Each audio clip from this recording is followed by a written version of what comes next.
You stated flatly after the 2020 election that Joe Biden is the legitimate president, saying, of course he is. Donald Trump denies that. 31% of Republicans think Biden's election was legitimate. Does that concern you for the Republican Party, that they're denying something you said was true? Listen, I would love to spend if we have an hour to chat together, I'd spend lots of time breaking down who believes what. Here's what's more important. I just broke it down who believes what. Yeah, we know absolutely. What you believe, we know what Donald Trump It's your show, and you get to decide what we talk about. I will simply say that the American people are more concerned about tomorrow than they are yesterday. And because of that, the race that we're seeing coming to light today is Joe Biden's 4 years versus Donald Trump's 4 years. We don't need to litigate what happened in 2020. What we should be focusing on, what I'm focusing on, is what's going to happen in 2024 and beyond, for one reason.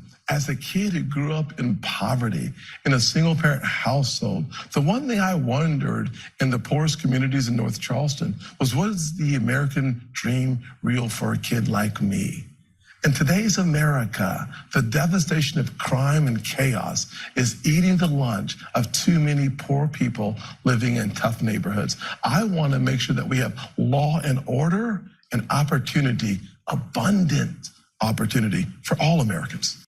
Oh, I don't know, Clay Cane. Clay Cane is here. The Grift. The Grift is out tomorrow. Get your copy today. It all matters. Let's break the internet. Clay Cane, when you hear Tim Scott on Martha Raditz's program, talk that talk, what do you think?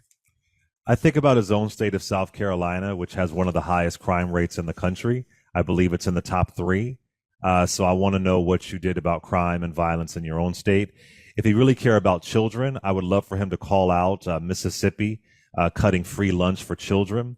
If you really care about children, I'd love for you to talk about how your party blocked mental health expansion in schools because they say mental health is the reason why we have all this gun violence.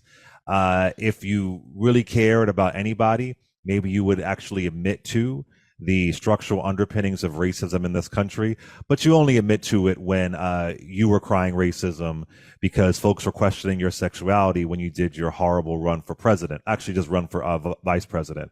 So he is the personification of I will do anything, I will say anything, even if it means demeaning and shaming my own people. Then he wants to always remind us that he came from cotton to Congress.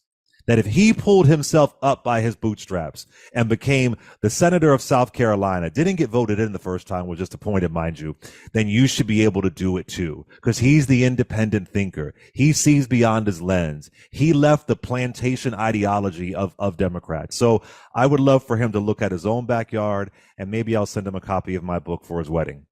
Ooh, Clay Cane. The Clay Cane is here, The Grift, and you can listen to Clay noon to 3, every noon to 3, Monday through Friday, right here on Urban View Channel 126, where talk empowers and becomes action.